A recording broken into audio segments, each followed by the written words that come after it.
आज निरहू के पूरा ग्राम सभा में आयोजित इस जन चौपाल कार्यक्रम के अध्यक्ष परम आदरणीय मथुरा सिंह यादव जी, मंच पर विराजमान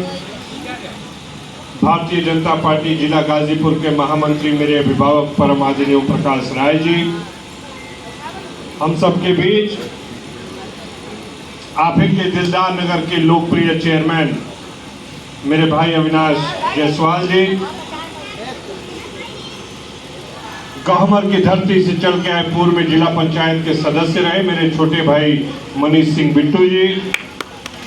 मंच पर विराजमान भारतीय जनता पार्टी के जिला के मंत्री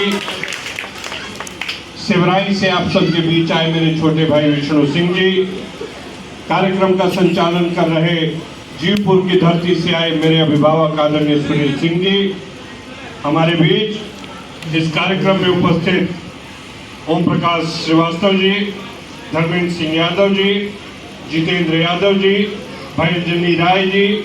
राजेश पासवान जी, भाई विनोद यादव जी, मुन्ना यादव जी, मेरे छोटे भाई दिलीप जायसवाल जी, देवल की धरती से हम सब के बीच आए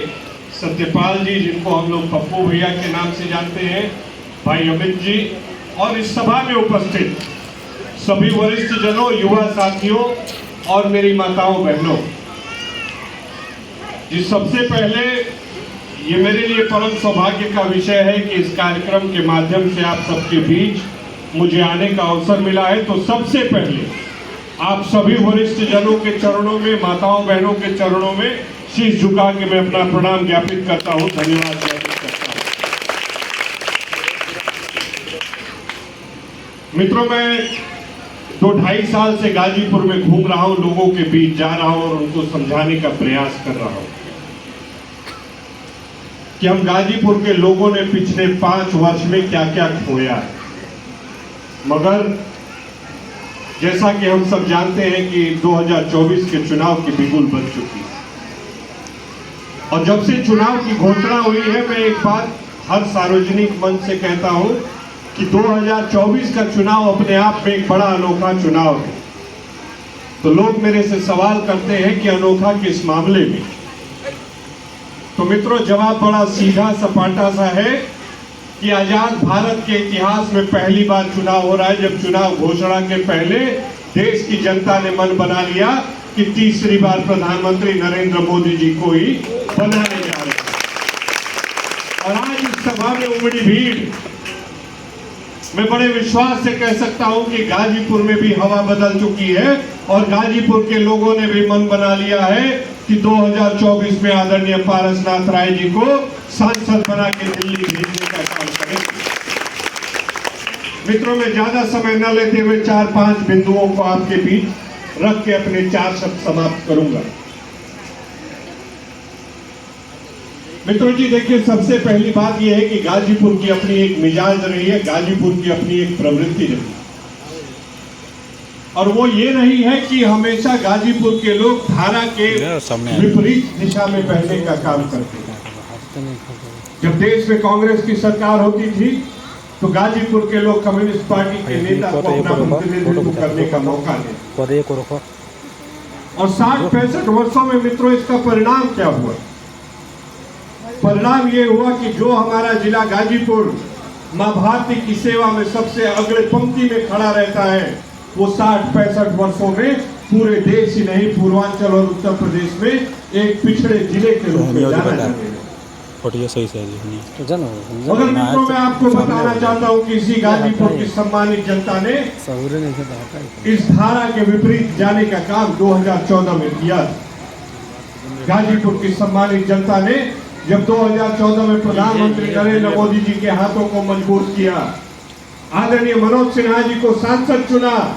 तो 60-65 वर्षों से जो हमारा पिछला जिला गाजीपुर था, इसी गाजीपुर की धरती पे 20,000 करोड़ की परियोजनाएं मूल रूप से धरती पर उतारी गई। मित्रों, मैं एक दूसरी बात कहता हूं कि आप सब एक तराजू के हिस्से में 2014 से 2019 के कालखंड को रखिए और दूसरे हिस्से में 2019 से 2024 के कालखंड को रखिए। अगर 2014 से 19 के कालखंड का भार 4 गुना से ज्यादा नहीं हुआ तो आपका बेटा, आपका भाई अभिनव सिन्हा भाजपा के लिए वोट नहीं मांगने आएगा। मित्रों, हमने देखा है कि पिछले 10 वर्षों में भारत में विकास की नए आयाम लिखे गए, मगर किन्हीं न किन्हीं कारणों से हमारा जिला गाजीपुर पिछले 5 साल में शून्यता की गर्त में धकेल दिया गया। और उसका कारण क्या था? कारण एकमात्र ये था कि अवसरवादियों ने गठबंधन करके और गाजीपुर के जनता को छलने का काम किया और गाजीपुर के विकास पे पूर्ण विराम लगाने का काम किया। तो मित्रों, मैं आज आप सबसे निवेदन करने आया हूं कि गाजीपुर के छोटे छोटे नौजवान बच्चे हमारे बीच उपस्थित हैं, इनके भविष्य के लिए, गाजीपुर के समाज के भविष्य के लिए एक बार आप अपना आशीर्वाद 2024 में फिर से भारतीय जनता पार्टी के पक्ष में दें और आदरणीय पारसनाथ राय जी को सांसद बना के दिल्ली भेजिए और आपका बेटा, आपका भाई अभिनव सिन्हा उनके प्रतिनिधि के रूप में आपको भरोसा दिलाता है कि जिस रफ्तार से 2014 से 2019 में गाजीपुर में विकास की गाथा लिखी गई थी, उसके दुगने रफ्तार से 2024 से 2019 में विकास की गाथा इसकी गाजीपुर में लिखी जाएगी। मित्रों, एक आखिरी बात मैं आप सबसे जरूर करना चाहूं। आज देश में चुनाव मुख्य रूप से 2 विचारधाराओं के बीच में हो रहा है। एक तरफ प्रधानमंत्री नरेंद्र मोदी जी और भारतीय जनता पार्टी की सरकार है, जिसने दृढ़ संकल्प लिया है कि भारत को अपने परम वैभव के शिखर पर पहुंचा के रहेंगे, भारत के लोगों के जीवन स्तर को सुधार के रहेंगे। और दूसरी तरफ ये घमंडिया गठबंधन के पार्टियां, चाहे कांग्रेस हो, चाहे समाजवादी पार्टी हो, चाहे तृणमूल कांग्रेस हो, चाहे डीएमके हो, मित्रों, इनका जनता जनार्दन से कोई लेना देना नहीं। इनका एकमात्र ध्येय ये रहता है कि कैसे अपने परिवार की सुरक्षा करें, कैसे अपने परिवार को आगे बढ़ाएं। मैं जी आप सबसे कहना चाहता हूं कि आप एक बार विचार करिए, समाजवादी पार्टी को उठा के देख लीजिए, क्या पूरे उत्तर प्रदेश में हमारे यादव समाज के भाई नहीं थे? पूरे प्रदेश में 5 सीट अगर किसी को दिया समाजवादी पार्टी ने, तो अपने परिवार के ही 5 सदस्यों को दिया है। आखिर क्या कारण है? क्या गाजीपुर में उनको कोई यादव समाज का आदमी नहीं मिला था? ये प्रत्याशी, जैसा कि संचालक महोदय बता रहे थे, मुझे तो दिन भी याद है, 23 मई का जी वो दिन था जब ये सांसद बसपा से सांसद चुन के गया। तो पहले प्रेस वार्ता में इन्होंने कहने का काम किया था कि चुनाव तो जीत गई बानी, मगर हमारे सर करवे लिखे तो क्या करा। मित्रों, 2024 में ही जनता ने मन बना लिया है कि देश का प्रधानमंत्री तीसरी बार नरेंद्र मोदी ही बनने जा रहे हैं। तो हम गाजीपुर के लोगों को विचार करना है कि हम विकास की रफ्तार में गाजीपुर को और प्रगतिशील और गतिशील बनाएंगे कि जैसा शून्यता की गर्त में हम पिछले 5 साल में चले गए, एक बार पुनः उसी गर्त में धकेल दिए जाएंगे। और मित्रों, एक बात मैं आपको बताना चाहता हूं, ऐसे उम्र में वो मेरे से बड़े हैं, तो मंच की मर्यादा है, मैं ज्यादा कोई टिप्पणी नहीं करूंगा, मगर मैं आप सबसे बस इतना कहता हूं कि जरा आप विचार करिए। अभी वर्तमान सांसद जी से टीवी के लोगों ने एक इंटरव्यू लिया,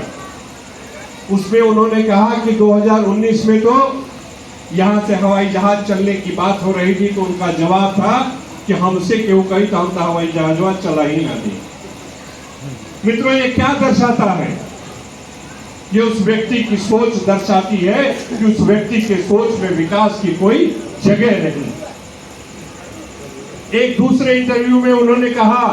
कि प्रधानमंत्री मोदी जी आधे अधूरे पुल का उद्घाटन करते हैं। सांसद जी में